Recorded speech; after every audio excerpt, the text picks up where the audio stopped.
Okay, welcome everyone. It's great to see faces in person, and I understand we also have a number of people joining us online, and it's wonderful that you're all here today. For the requisite housekeeping, the CLE is being recorded, and the link to the recording will be shared after the CLE. Make sure to leave time for questions at the end of the panel, so please save your questions for the end of our session. And those online obviously can be dropping those in the chat as we go along. For those who don't know me, I'm Janine Lee. I'm a 1981 grad of the law school. I'm also a board member of the Law Alumnae Network, who's sponsoring this event. But another hat that I wear is that I am co-chair of applicant support for the Infinity Project, which assists women throughout the ACE circuit, at least that's our goal, who are applying to become judges. So that's why I'm the one here today asking the questions. I spent a lot of time as a trial lawyer in courts around the country, so I had an opportunity to observe a number of judges in different places and under different systems, and also a lot of time to observe judges here. So I have had a little bit of experience, and I've served on a couple of magistrate judge selection committees. So I go back in time. But rather than spend my time reciting the bios of our judges, I'm going to do things a little differently this morning. And that's because one of the questions that I get with some frequency from applicants is, should I be doing a specific thing to become a judge? Should I be a prosecutor? Should I be a public defender? Should I be in civil practice? Did I need to have a clerkship? So I'm going to let the judges tell us how they got here. And Chief, I'm going to start with you. Wonderful. Well, thank you for having me. My practice was very varied. I did a number of things. I primarily worked in the public sector. I started out at legal aid. I was the city attorney for the city of St. Paul for a couple of years. I did do a short stint in private practice. The bulk of my work, though, was as a criminal appellate attorney with the Attorney General's office before I took the bench. And I think that breadth of practice was actually very helpful to me, particularly as an appellate judge, because the court's jurisdiction is one of general jurisdiction. And so we hear the Court of Appeals and the Supreme Court, we hear such a wide variety of cases. And so I think that breadth of practice was actually quite beneficial. I think some of it depends upon the court that you're applying to. I think if you're applying to a district court, and I'll let my district court colleagues talk more about that, having some practice experience in the criminal arena is helpful because so much of their calendar is criminal.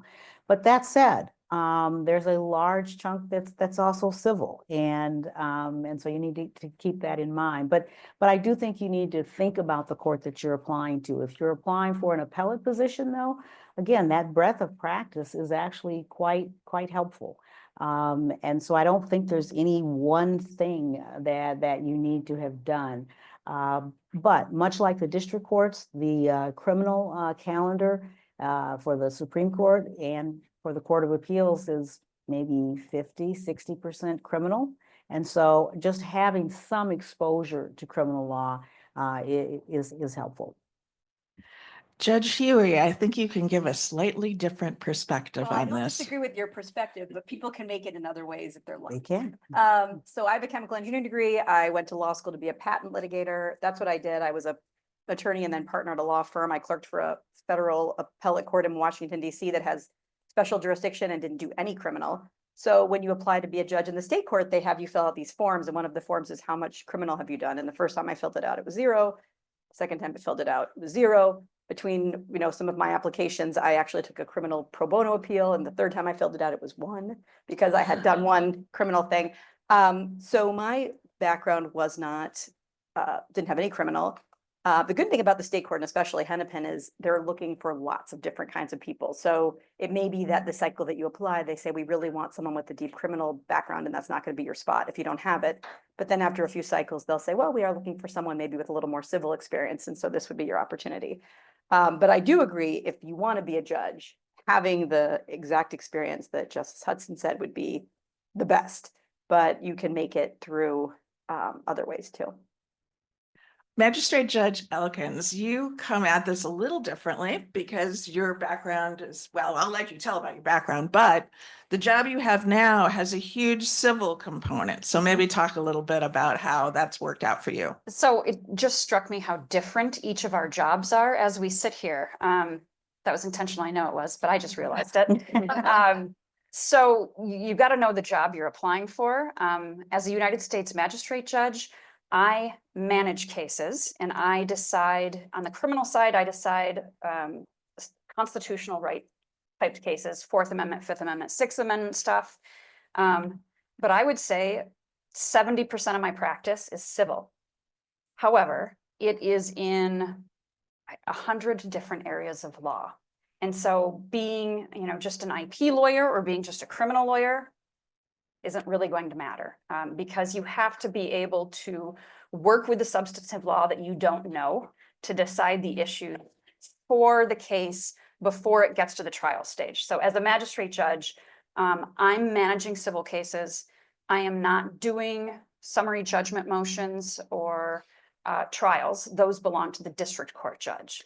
So I have a very different job than even the federal district court judges. But my entire background was in criminal defense. So I was at the Hennepin County Public Defender's Office for about 5 years. I was in private criminal defense all over the state of Minnesota for about the same, about 5 years. And then I was at the Federal Defender's Office from 2012 until my appointment. So I know a lot about criminal, which is good because I get to review constitutional law issues. I was just talking to someone about a habeas case today, which is like the convergence of civil and criminal law. So that's helpful, but most of my colleagues, I have colleagues, I have Magistrate Judge Cowan Wright, who did similar work as Judge Huey, former Magistrate Judge Hildy Beaubeard, and Becky Thorson did similar work as Judge Huey. But then I also have Magistrate Judge John Doherty and Doug Micko, who were also involved in the criminal world. So no specialty needed for magistrate judge. Thank you. Judge Brosnahan, why don't you tell us about your path here? So my path is more similar to Chief Justice Hudson's. I spent basically my entire career in public sector work. I spent about 15 years as a criminal prosecutor and 10 years in civil practice for Dakota County in the civil division. So the breadth of practice, I would say, that Justice Hudson mentioned has served me very well on the district court bench, as well as the breadth of practice that Judge Elkins has mentioned with respect to the subject matter in the civil realm, because a lot of people aren't familiar with the civil side of county attorney work, but it's like your general counsel for a large corporation. You do employment, you do Section 1983, you do contracts, public policy issues. The subject matter in that area is endless, and I have found that the subject matter in my civil cases that come before me are endless. And so I feel my practice background has served me very well and prepared me very well. I would also say that I had the benefit of working in Dakota County in the criminal division when we were a vertical prosecution operation. So if you charged the dog, you walked it all the way to the Supreme Court. And having that appellate experience also has served me well as a district court judge, because I'm always thinking about protecting the record, or I'm trying to protect the record. And I think my colleagues at the appellate courts will appreciate that. Yes, we do. Once they get cases that start in my courtroom for review. So I think that covers it. Janine, could I add though one thing? I think whatever you do, it's important that you excel at it. I think that's probably the most important thing, that you are able to demonstrate to the commission and to the governor that you have the requisite skills and intellect at whatever it is you're doing. And actually Judge Huey is a great example of that, because I remember when she applied and a member of the commission called me to ask me about her as a candidate, and they were concerned because she didn't have the criminal experience background. And what I told that person was, that's true. I told them two things. I said, that's true, but she is so bright and she is such a hard worker. She'll learn it. She has the work ethic. She'll learn it. And number two, they do have a civil docket. And you need to make sure, and the governor needs to make sure that that court has all that, the range of expertise that is needed. You have a serious civil docket. And so do not overlook her. So.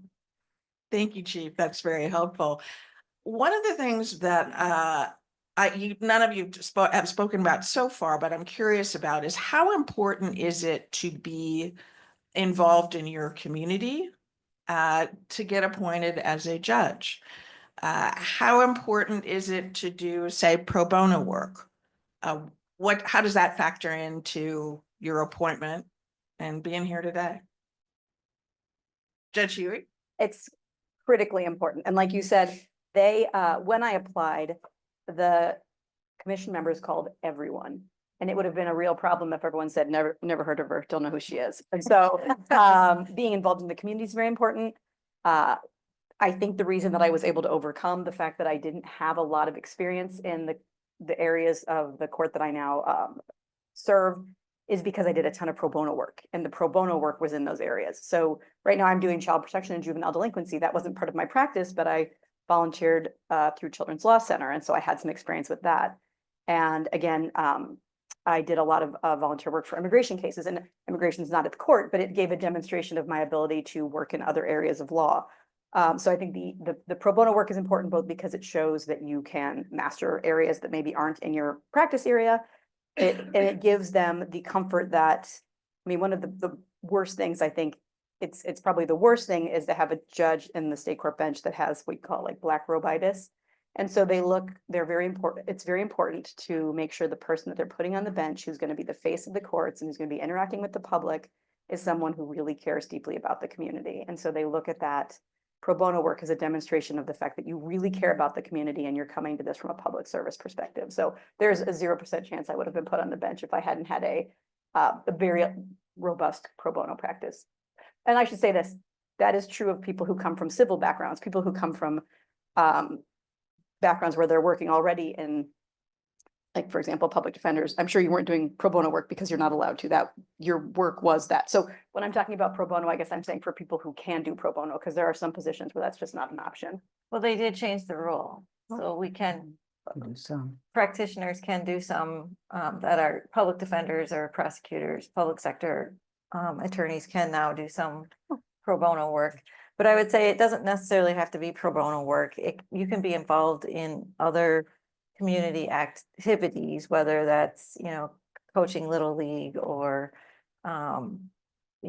teaching Sunday school or whatever it might be. They just want to see that you're a full person, and that you're not just so stuck in the law and that's all you do and that's all you know and that's all you can relate with. And so I think they just want real people on the bench.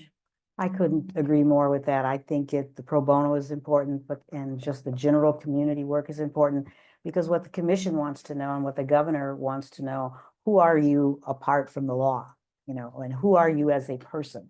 Because you're interacting, particularly as a trial court judge, not so much as an appellate judge, you're interacting with people day in and day out from every walk of life. And so they want to get some sense that you have some concern and care for the community, and that you are more than just a lawyer. And I think it also just speaks to the humanity piece. I mean, so much of being a judge is about life and dealing with people and understanding humanity and working with people. And if you haven't shown that you have any concern about that or haven't developed any skills in that area, this is not the job for you, either particularly as a trial court judge, but even as an appellate judge, this is not the job for you.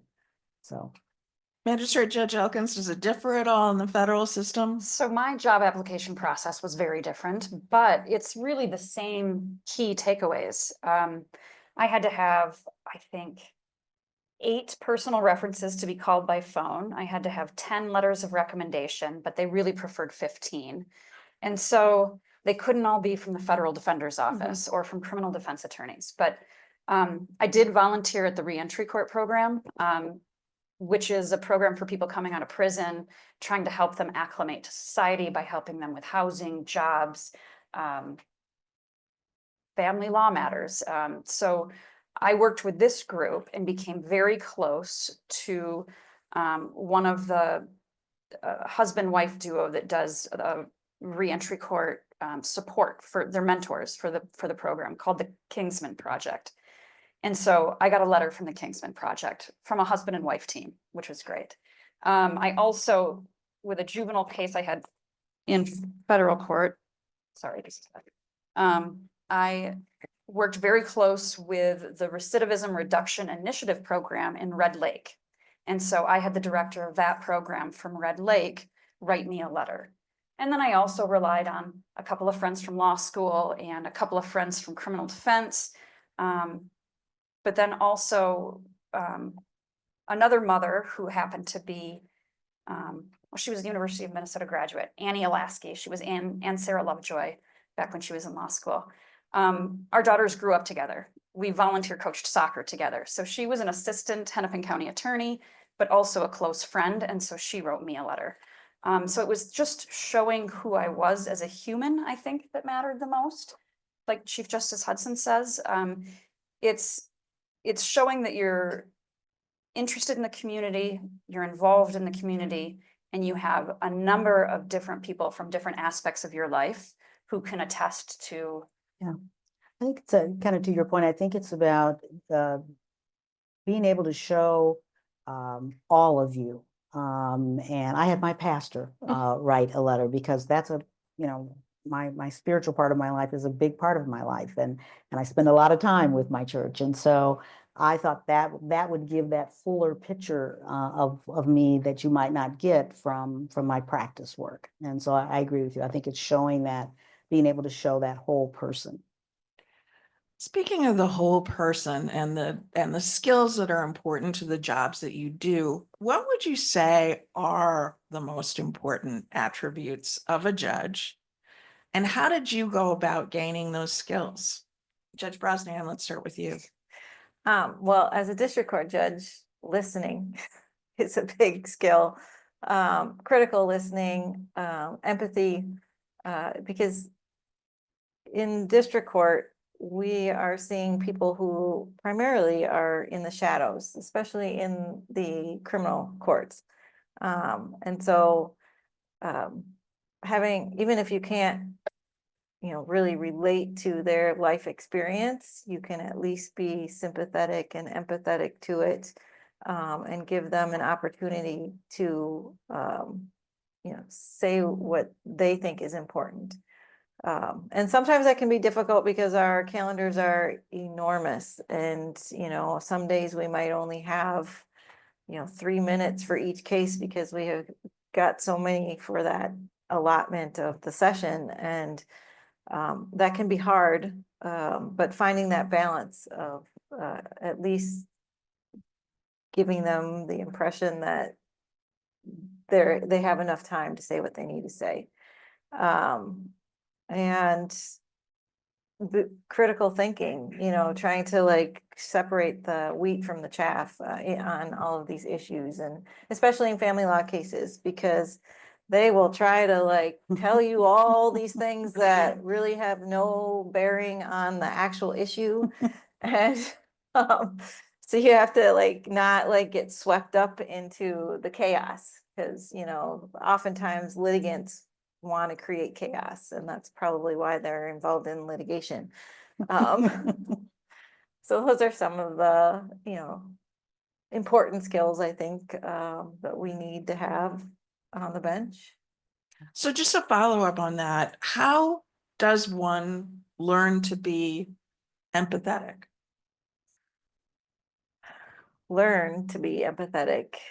I think it's just by exposing yourself to different people than what your life experience is. So whether that's, volunteering with people, filling bags at Feed My Starving Children, or going and serving meals at, one of the many nonprofits that do that here in the Twin Cities. You are exposing yourself to people that have different walks of life, and by doing that, you are learning empathy because you're exposing yourself to all of these different life experiences. I would add to that, I think sometimes we think of our shortcomings and our disappointments and our setbacks as negatives, but I think we learn the most and we grow the most from our setbacks and our disappointments and the times where we stumbled, because it's about how you get up and whether you get up or not. And when you stumble, it sometimes brings, or hopefully it brings, a little humility. And that humility also makes you empathetic, because you are able to say, you know what, you're able to look at people and say, you know what, I've had some days when it wasn't perfect for me. And so I think those kinds of experiences, and so you can characterize and let those experiences help you grow. They will make you, I think they'll make you a better person and a better attorney, but they'll certainly make you a better judge, so that you are not as judgmental. And I think that's an important skill and for a judge to have. In my role as an appellate judge, there's certainly the critical thinking and critical analytical skills are paramount, but the writing skills. I mean, writing is what we do. And I spend, 75–80% of my time writing and editing and writing and editing some more. As a colleague once told me a long time ago, there's no such thing as good writing, there's just good editing. And so, but the listening skills as well on an appellate court. But if you don't like to write and have not developed that skill, an appellate court position is definitely not where you want to be. I think it's also the decisiveness, and that's particularly true for my other colleagues. You don't have time, and neither do you probably the time I have, the luxury I have as an appellate judge to make a decision. I've got my fellow justices, I've got my law clerks, and I don't have the timelines, like right on top of me like that, where I've got to make decisions in a split second. But being able to make the call and move on, and even in an appellate role, there are going to be cases where, we've made the decision or you've made the decision and you are driving home and you're thinking, did we make the right call?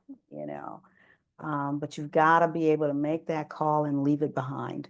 And because there's a zillion other cases sitting in front of you waiting. And if you're not decisive, or if you're one of those people that ruminates forever, and does the postmortem, This think court twice. is not for you. District court is not for you, because you gotta move, and you make the best call that you can make in the moment with the information you have, and you go.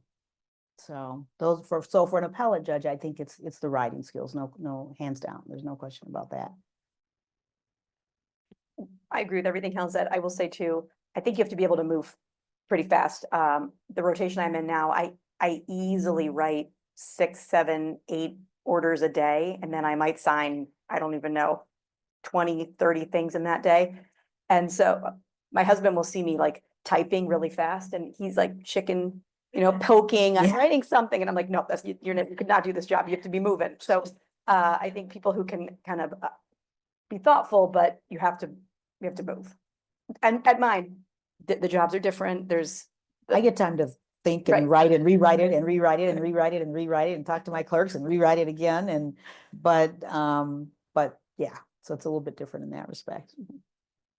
I don't know how my job compares because I haven't done their jobs, but it requires moving very quickly and trying to make the most decisive, most informed decision I can make at the time. But right after this hearing, there's another hearing, and then there's 2 tomorrow morning, and then there's 4 in the afternoon. So I'm really actually surprised by the number of hearings I have. There's some very litigious cases on my docket. So it's really getting good support, you know, having bench memos before I sit down. But that decisiveness is absolutely something that has to be done. As far as developing empathy, I learned over my 22-year criminal defense career that I was a more effective negotiator and more effective litigator if I put myself in the shoes of the person on the opposite side and understood what their issues were, what their concerns were, and then I addressed their issues and their concerns in my responses. And so I found that just putting myself in, you know, the shoes of the person on the opposite side of the V helped me be a better lawyer. And I think that can translate to when I sit on the bench. We have a lot of pro se plaintiffs. I try to put myself in the shoes of the pro se plaintiff and understand them and listen to them, and then carefully describe how the law doesn't necessarily benefit them. But I think that listening, being able to put yourself in the shoes of somebody else is really something that developed over my career that has helped me now. We're all from a generation, I think, where women took up about half the seats in a law school class. And so I know that there are, and looking around this room and looking at you four, there are a ton of qualified women out there. But women don't seem to put themselves forward on occasion to step into the role of judge. Why do you think that is? Well, I think partly because women tend to want to have everything be perfect for a presentation in their application. So it's like, you know, people ask me, well, why didn't you apply earlier in your career or whatever? And it's like, well, the timing sometimes doesn't work out for what's going on in your personal life or what have you.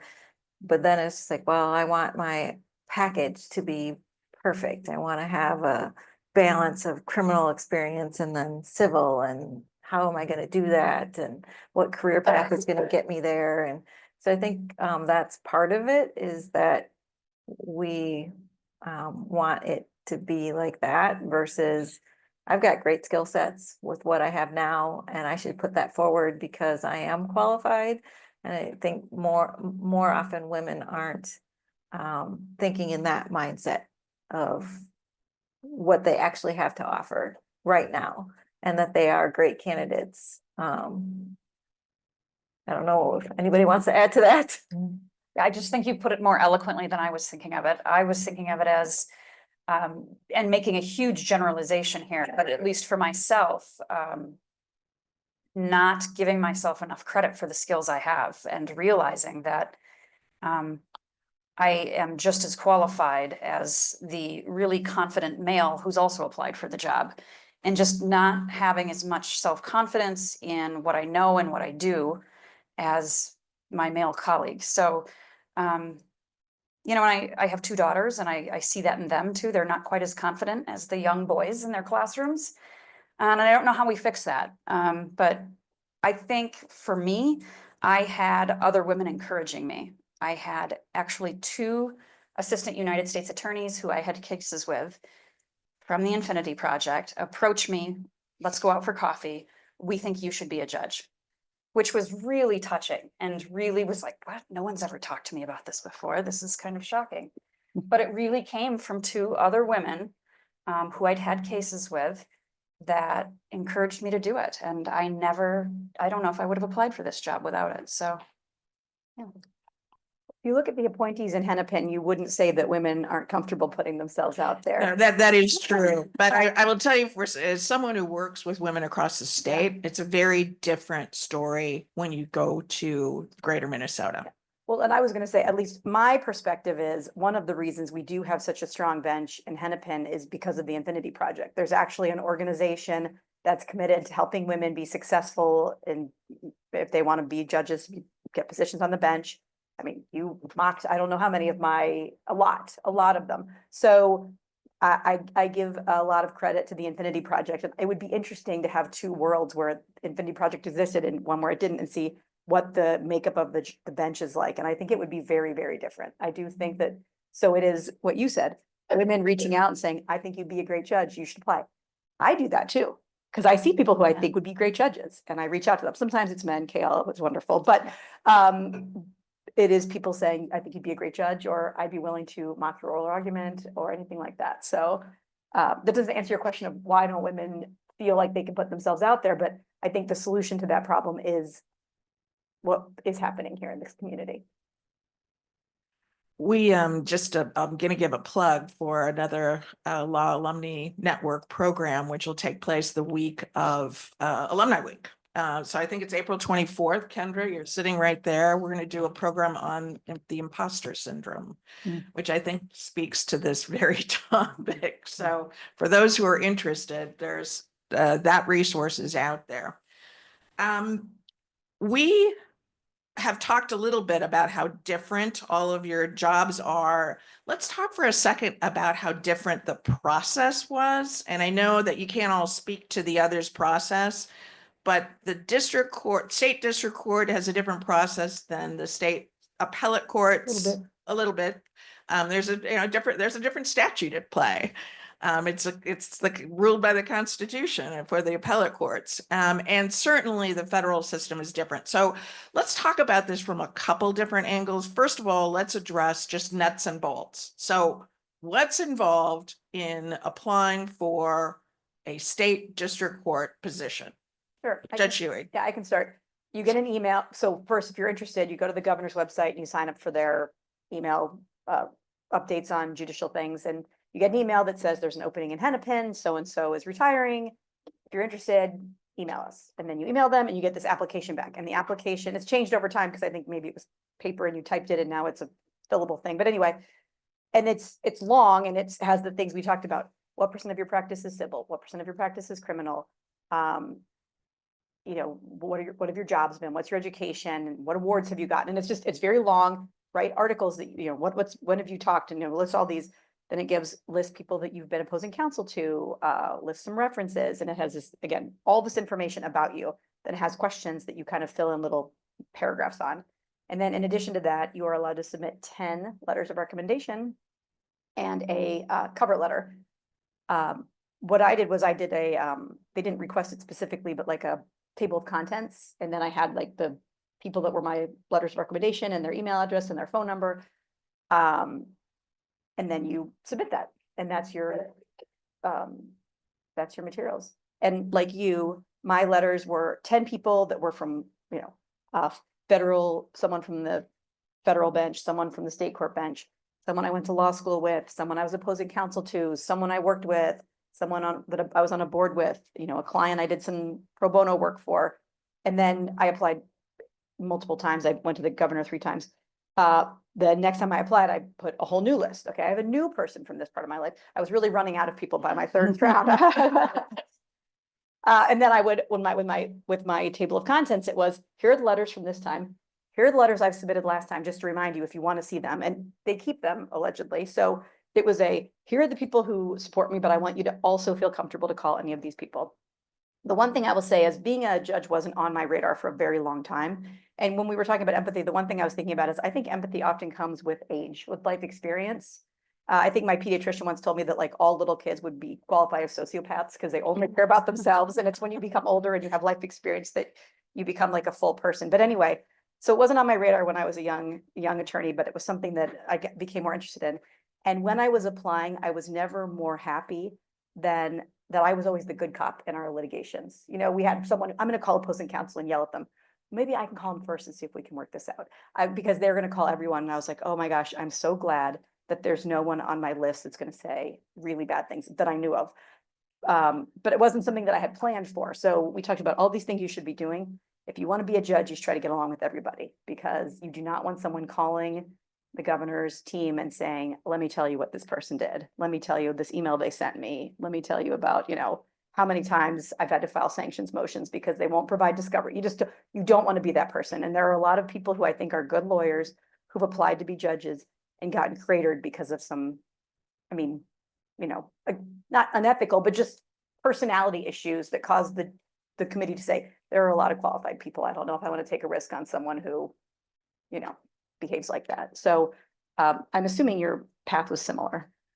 My path was similar. I would say on that last point, though, I mean, there is an understanding that we're involved in an adversarial process. So they know it's not all going to be, rainbows and puppies and kitties all the time between everybody. But I did have a similar process as far as the letters that I submitted. I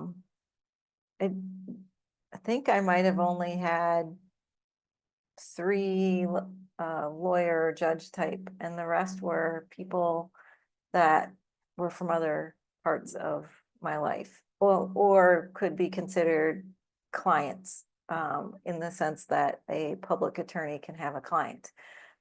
So the last 10 years of my practice was in a civil division, so I represented certain departments in Dakota County, including our drug task force, our 911 center, our environmental resources, soil and water conservation, at one point the sheriff's office, so it's like I had all these different clients and a lot of different worlds, because soil and water environmental issues are very different than the drug task force.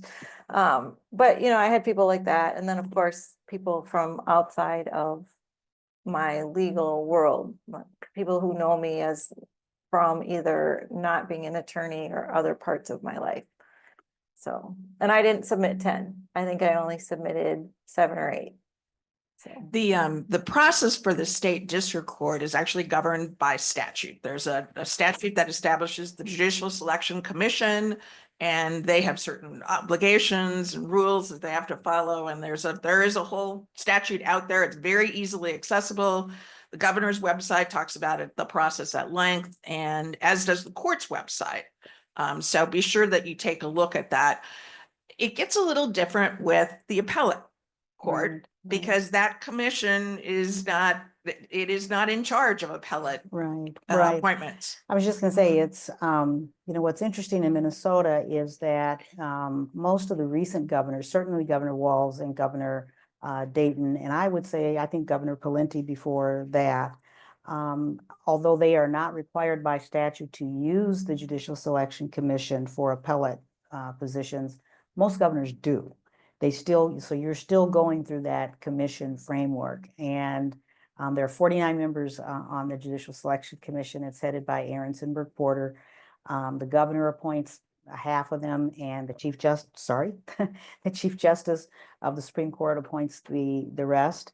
There are what they call at-large members who sit on applications for no matter where the vacancy is. And then there are, if it's a 4th district vacancy, there are 4 people who are specifically involved in filling, in vetting 4th district candidates or 10th district candidates. So there's 4 for each district.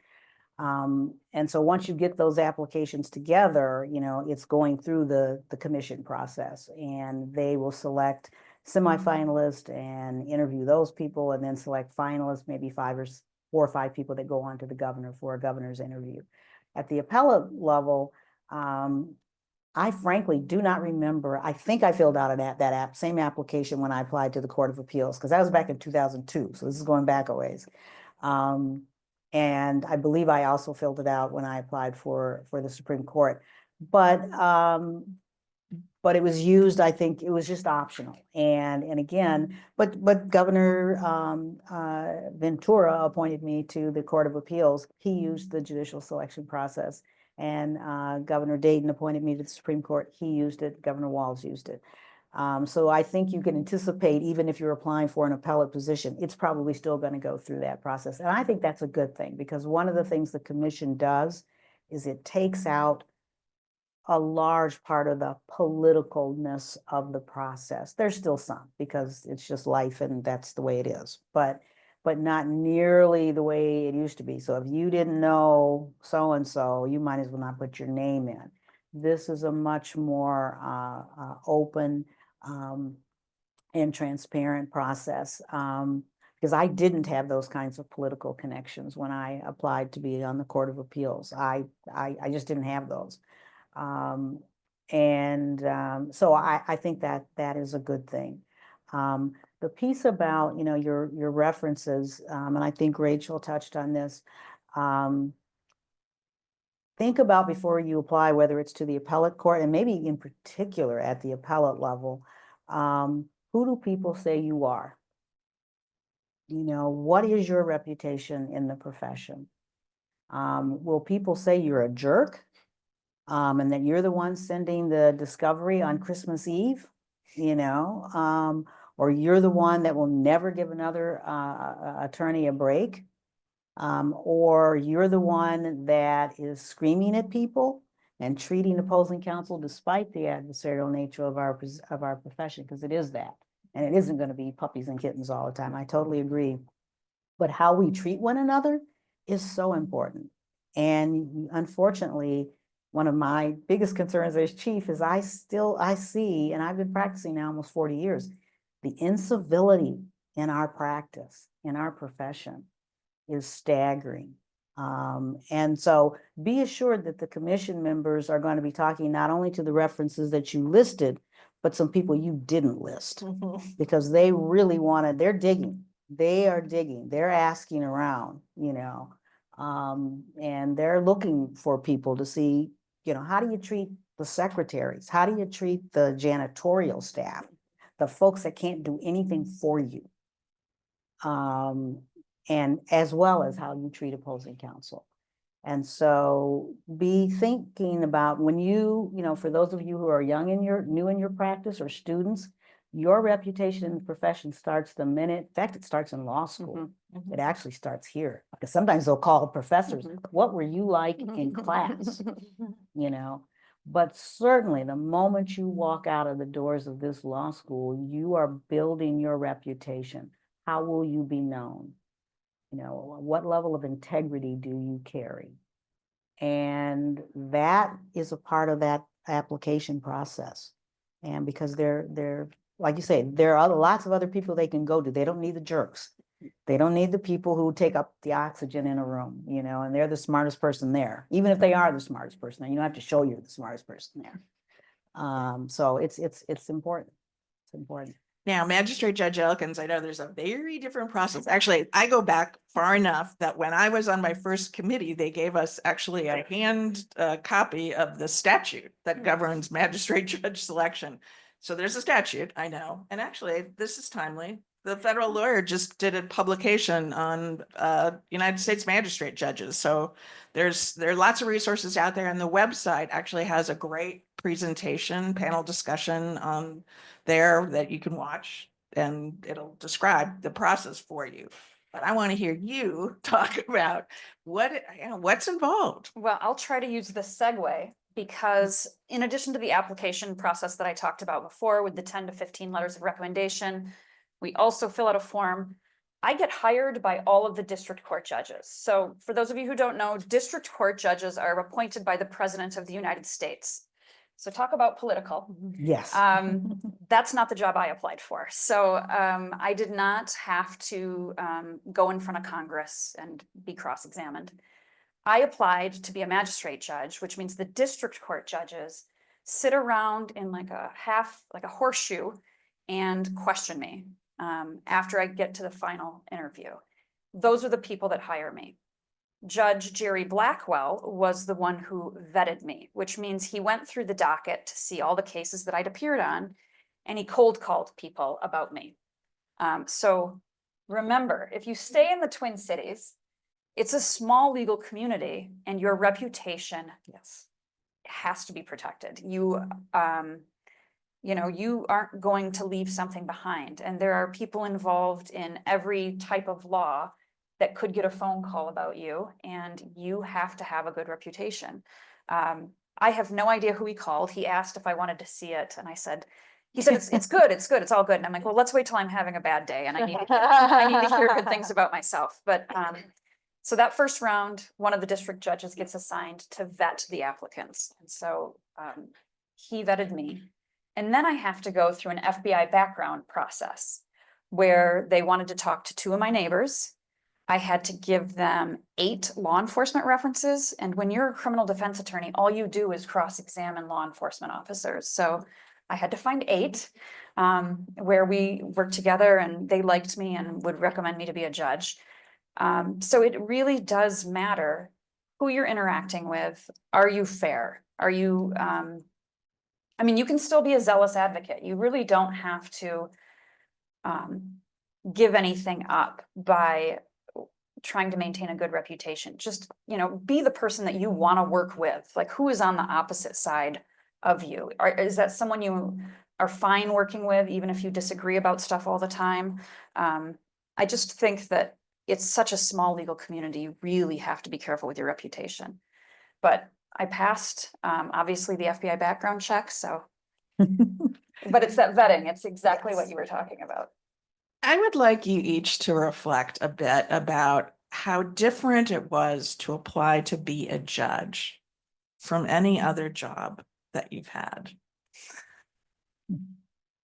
We had this conversation to start. Judge Brashahansi, why don't you kick us off?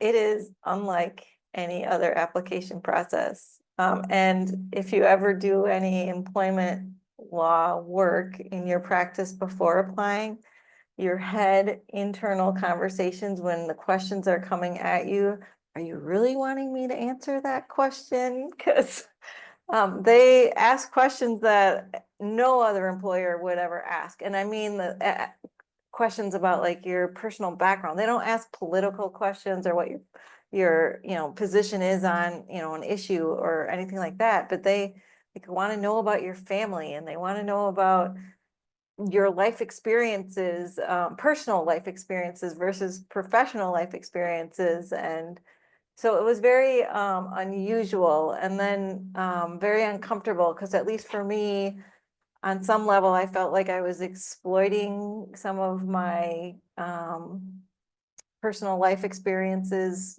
especially my family, because it's like your family's your family. But my personal experience is a little different than most. I was one of 6 adopted of 7 children, and my parents were the Jolie Pitts before they made it popular. So if you were to come to our house for Thanksgiving meal or something like that, it would look like a little mini United Nations committee because we're all from different racial backgrounds. And so it felt kind of exploitive when we were talking about personal life experiences and what shapes you and how you look at the world and how you interact with people that are different from you and all of that. So it was definitely very different. So we applied for the same job, so had similar experiences. The first time I applied to be a district court judge, I didn't know if I had a realistic chance of getting it. And so I told the 10 people who did my letters, and I told nobody else. But the problem is if not problem, it's good, but if you make it to the governor, it's public, right? And so then it became public and everybody's mind was blown, that was something that was on my radar. And so the second time I applied, people knew I was applying, and so I was much more open with people. The third time I applied, I told I would bump into you. How are you? Good. I'm applying to be a judge. Like it was a very, and the first time I applied, they would ask you questions like, tell us about your life.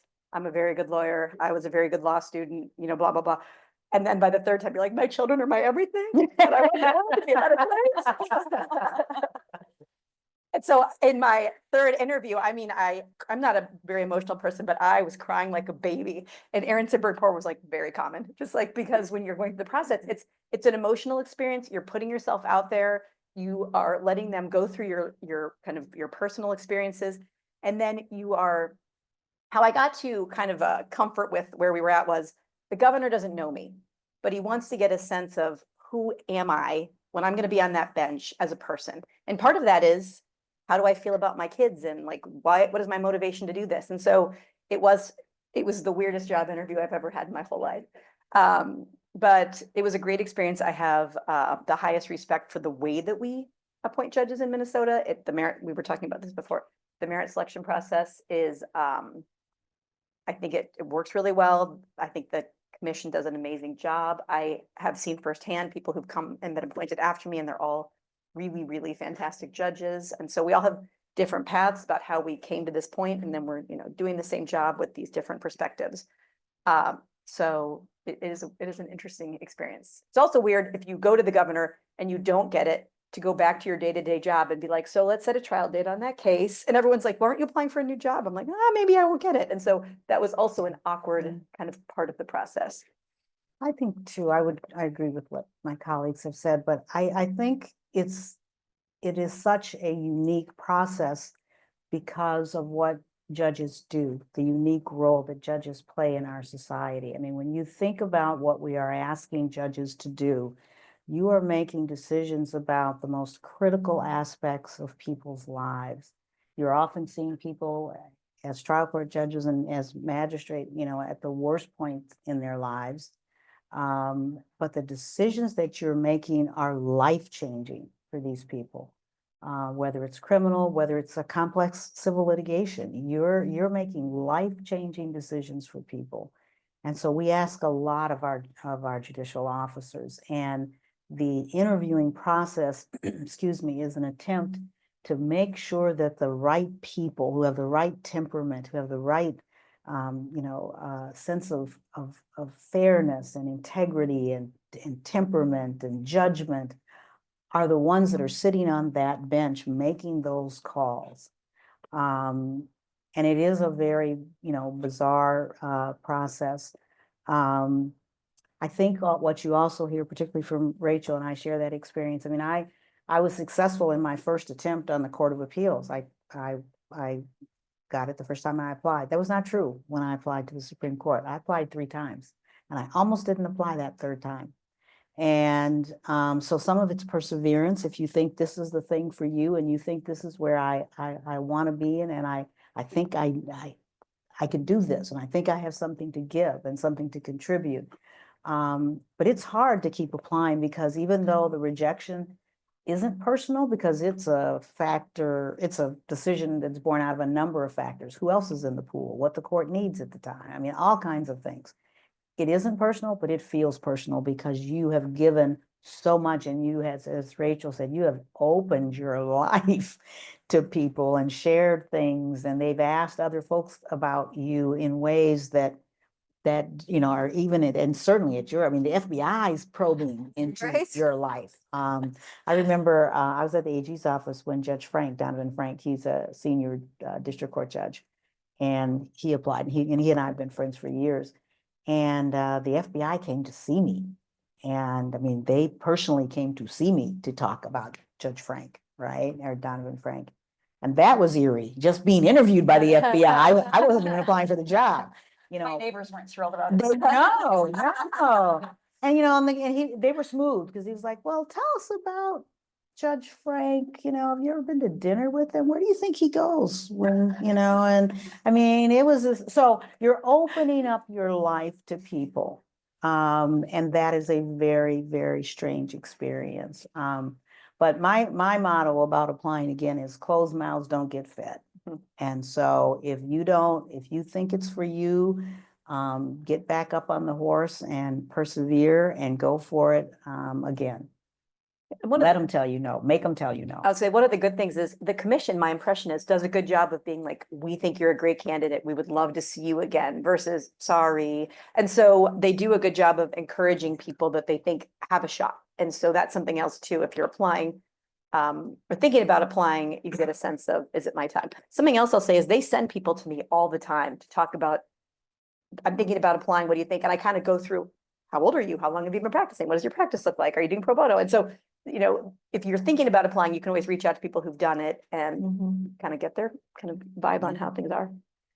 Now, Magistrate Judge Elkins, I happen to know that they don't ask about a life experience that has shaped you in the federal system.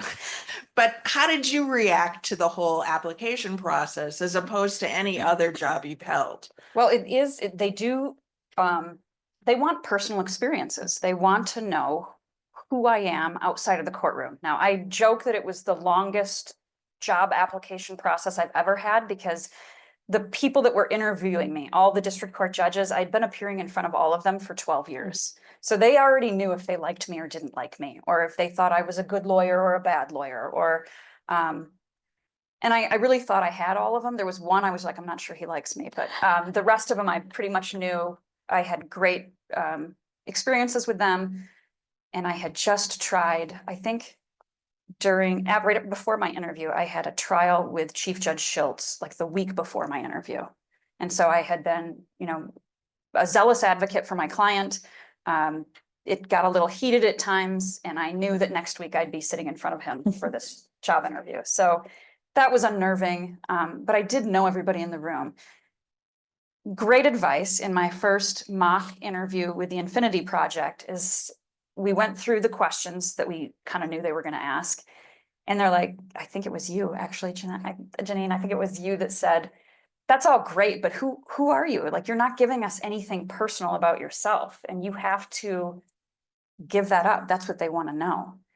I'm like, that's so unnatural for me. Yes. I'm not going to talk about my childhood like that.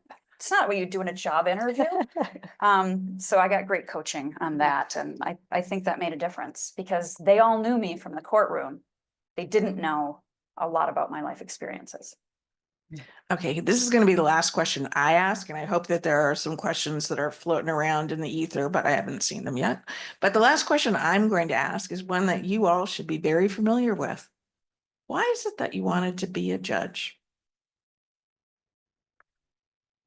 Well, I'll start off. For me, I'd been doing appellate work at the AG's office. I did criminal appellate work. And so I argued in front of the Court of Appeals and the Supreme Court all the time. And I thoroughly loved it. I enjoyed it. I loved being an appellate lawyer. And then literally one day I was walking out. I'd had an argument at the Court of Appeals. And at that now, again, this is like the early 2000s, right? And at that time, the court was primarily white and male. And I remember walking out, and I'd had a panel of 3 white men. Nothing wrong with that. But I remember thinking, that's really weird. Where are the women? Where are the people of color? And it bothered me that we were not there on the state's second highest court, that we were not there. And when you think about the role that the law has played in the lives of women and people of color, if you go back just historically, most of it's not good. Most of it is not good. And yet we are profoundly affected by the law. Our lives are profoundly affected by the law. But until recent history, we've had very little part in developing and saying what that law will be. And I just was at that stage when I thought I'd come along and there were enough women and other people saying to me, you should be a judge. I thought, I think I have something to contribute to that. I think I can be on the other side of the bench. And somebody who looks like me needs to be on the other side of the bench. So all of that came out of one argument, as I'm walking out the door. And then when that opening came up, it's interesting. I first thought, I don't know if I'm ready, so all my, that was gone by then, I don't know if I'm ready. I don't know if I've got, the skills. And then it was other people who said, you can put your name in. And so I did it initially because it was important to me that the lived experiences of all of our people in our community be a part of the development of the law. And I wanted to do that. I wanted to play a role in that. And I knew that my skill set was better suited to being an appellate judge than being a trial court judge. I don't think I could do what you guys do. And so And I don't think I could do what you do either. And Sure you so- can. Yeah, so I applied. Okay, Magistrate Judge Elkins, I keep leaving you to last. No, and that's I'm gonna give fine. you I'm- a second shot. here. I'm interested in what everybody else has to say. You know, I thought after 12 years at the Federal Defender's Office, I had represented close to 1,000 people. I think I was at 981 individuals. And in the federal system, you know, a criminal case will last 12 to 18 months. So those were individuals that I got to know, who got to know me, who I advocated for. And I thought, you know, I have really gotten to know a lot of people in our community who are marginalized and downtrodden. And I think I kind of have a unique perspective at this point. I've learned all these things about all of these different communities. You know, I've worked extensively with people with mental health issues, people with drug addiction issues. I think I have a unique perspective that isn't prevalent on the bench. And I think I have something different that I can offer. And so, I don't know, I just started thinking, and you know, we all consider ourselves fair, right? I mean, who doesn't think that they're fair? But you know, I did have very good relationships with the people in the US Attorney's Office and, you know, enjoyed having them as colleagues, even though we were sometimes arguing. So I thought, I think I could offer something unique and important to the bench. And that kind of encouraged me to apply. Well, you put me on a panel with a bunch of public servants, so my reason's gonna be not as compelling. When I was in law school, actually, when I met you in law school, and when I met Kendra in law school, I'm sure that when we talked about what we were gonna do when we grew up, I said, I'm gonna be a patent litigator, because that was what I wanted to do. I knew that in high school. I went to college, I went to law school. I clerked at a court that has jurisdiction in that area, and that's what I did. And but I think everyone on this panel has the desire to make their community better. And so I was doing, in my spare time, a ton of pro bono work. I was doing board service, I was teaching, I was writing. And that was what I got a lot of joy out of. I really intellectually enjoyed my work, but the thing that really filled my bucket, personally making me feel good about the work I was doing in the community, was the work that I was doing when I wasn't getting paid. And being a judge was not on my radar at any level, but like people here, I think people started to say things like, I think you know, be a good judge. And I don't know what it is about any person that makes someone think that you're fair, you're hardworking. And so it was something that I thought, I think I would really enjoy it. I think I would be good at it, but I have no idea if anybody else thinks that. So the first time I applied, I really, I didn't know if the skill set that I brought to the table would be something they'd be interested in. And so when you were talking about the nice things your people said about you, I had all these letters of recommendation because I applied 3 times. I bound them into a book and I put them on my shelf in chambers. And I said, I'm going to read that book when I have a bad day. And I have never opened it. And I've been on the bench for almost 4 years. That's So great. it's an amazing job, and it's an amazing job. And I feel very lucky every day that I have the opportunity to serve in the way that I do. I will tell one funny story though. I have a 13-year-old, and when we get on the plane and we walk, you know, to the back of the plane, he'll always be like, if you were still at a firm, we could sit in first. That's It's a bit of a pain. actually, Janine, I want to hear from Helen, but before we go, that makes me think, one thing we should talk about are the downsides of the job. Because I think what you see are all the upsides and all of that, but it isn't for everybody, and there are downsides to it. Yeah. But There are. As far as for me and making the decision to apply when I applied, of course, I spent my career as a public servant, and I just finally felt like the stars aligned in my personal life, my professional life.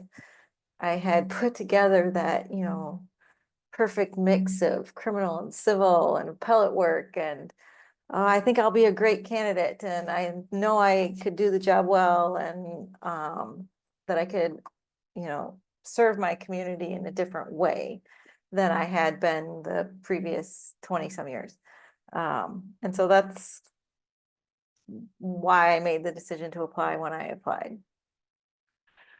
I want to get to the downsides, but I am also respectful of people's time. So Yes. if people want to hang around, that's great. And I thought you had a question, right? was wondering a little bit about, we were all talking about the personalities and what people talk about, you know. Our world has changed over the last 5 to 10 years with social media, everything from LinkedIn to Twitter to Instagram. And I was wondering if you had experience and had this conversation internally, externally amongst yourself of how does social media and the younger generation's enjoyment of social media impact those application processes? Has that been talked about? Has that been? Well, used in the process? Just real quick, I'm going to repeat it so that the people online can hear it. The question is basically, how does social media impact this process? And, you know, do you talk about how that influences the process and the applicants themselves? So I have 2 daughters. I've talked to them about it. I said, everything you do on social media is going to follow you. It's going to be accessible. And, you know, if you put anything on there you regret, it's going to affect you long term. So I mean, I think that that's just got to be universally true. I don't know if anybody on social media is old enough to be a judge yet, but maybe they're just coming of age right now. But Trust me, this is an issue. yeah, is. I'm sure. And I would say, my social media footprint before I applied was basically nothing. I would be one of the people that others would describe as a, you know, like stalker. Because it's like, I never posted anything because it's like, well, one, I'm in a public facing job. So I don't ever want that to come back on my employer or on any case that I'm involved in. So I didn't engage in, you know, any of the conversations about what's going on in the community, politics, any of that stuff. If I posted anything, it was about, you know, oh, isn't this great that my kid did X? And that would be really big for me to do because of course I have to get permission from my kids to do that because I sat there and lectured them for years as a prosecutor dealing with kids and who are exploited through social media. And so anyway, it was just not something that I was engaged in, and I'm still really not engaged in, but ironically now need to be engaged in because one of my children is at West Point, and that is how the United States military apparently communicates with the families of people in the military is social media. Makes a lot of sense, but Believe it or not, a lot of sports teams do the same thing. They require you to be on Facebook, and that's how they publish their stuff. We actually have heard from the governor's office and the commission that there have been instances in which someone's social media presence has torpedoed their application. So we advise people to be very, very aware and to scrub anything that they've posted. and I will tell you that you can try to scrub. So one of the downsides of our job is that we are up for election, at least in the state courts, every 6 years. Well, the first election cycle after your first year on the bench, and then after that, every 6 years. So my opponent in the last election cycle attempted to scrub all of his 100-some thousand social media posts, and it was uncovered by the reformer and reported on somewhat extensively in the local media. So even if you think you've scrubbed it, there is no such thing as scrubbing it. So. No, I've been a judge for so long now. It's been almost a quarter of a century. I've never had a social presence at all during that time, in part because the Code of Judicial Conduct, they don't disallow it, but they frown on it because who your quote unquote friends are, it could end up in a conflict of interest, and it just involves you in a lot of stuff that you don't need to be involved in as a judge, or it can suggest the appearance of impropriety. So one of the downsides is you don't get to do that kind of thing because you're trying to always remain neutral and remain above the fray. And so I've never had any kind, I know it's going to sound weird, but I haven't. I've never had any kind of social media account. I would just say quickly some of the downsides to the job: isolation. You know, once you become a judge, it's funny how your friends vanish except for your really, really, really, really close ones. Because people suddenly, your attorney friends in particular, they don't feel like they can call you. there's suddenly this distance that is created and you're like, where'd everybody go? You know, but it's just a few people. And then just because of the nature of our work, you find that you only can talk to other judges about certain things. And so your circle narrows very, very quickly. And your family is a part of that as well. My husband wanted to put up a lawn sign a couple elections ago. I'm like, no, you can't put up a lawn sign because we're together. And, you know, you can't have your side of the yard, you know, and so we're not going to put up a lawn sign. The things you used to do, you have to be very circumspect about doing those things, particularly if you were involved in any way politically or even semi-politically. I'm very conscious about where I go, when I go, who might be there, because it's important that I not only remain neutral, but that I appear neutral. And so things that you used to go to and frequent, those things start to shrink as well too, because you just can't be seen there. You cannot be there. I think in this climate, being what we do is frankly just more dangerous. And I mean that literally and figuratively. The attacks against the judiciary, the vitriol, the disrespect, we see it in our courtrooms. One of my first duties I had when I became chief, I think I'd been chief 6 months, and there was a bomb scare. There was a bomb threat to Supreme Courts all across the nation. And that there was a bomb in your courtrooms. And so one of the first things I had to do as chief was to stop an oral argument because the state trooper was coming up to the bench saying, you've got to get out of here. That was bizarre. That would have been unheard of years ago. And so we left. So that, you know, all for a third of what you'd make in private practice. You're like, who needs that? Right? You know, you can fly in first class if you were Less than a third. less than a third, less than a third. Okay, sorry. And so you've got to want to do it and you've got to accept that. I think there are attorneys that I know who have become judges and have gone back to being attorneys because they miss being an advocate. You really have to want to not be that advocate. And because when you put the robe on and you take the oath to abide by the Constitution of the United States and state of Minnesota, you are saying, I am above the fray. I'm no longer an advocate for a particular position. I am vowing to do the best I can to make a neutral decision that's fair to the parties. And not everybody wants to do that, or you finds it as easy to do as you might think it is. And so, although I love what I do and I wouldn't do anything else, it's not for everybody. There's some people who say, I like going to, you know, X event. And I want to keep going to those events and I'm not willing to give that up, but it comes with the territory. Listening to you, Chief, makes me that much more grateful for all of your service and your participation here today. This has been a terrific discussion. We could go on and on. I have touched, maybe you guys know this, you've seen the questions, half the questions, if that. We have so much more to talk about, and this has been delightful. So thank you so much for being part of it and spending your time here with us today. Thank you to everybody who came here in person and those who have participated online. It has been really a delight. Thank you.